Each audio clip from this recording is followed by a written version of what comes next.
Hey everyone, I'm Mel from CJ Pony Parts. If you happen to be somewhere and your S650 key fob dies, we'll be showing you how to get inside and how to get your car started.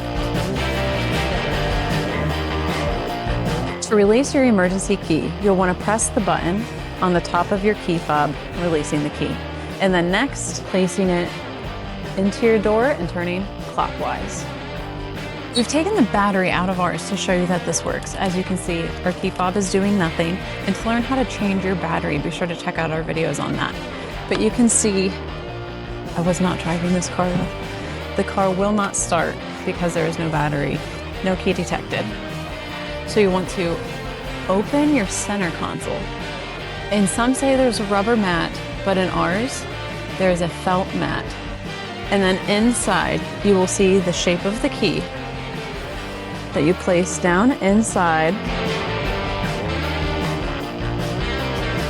with your key fob in place. Your S650 will start.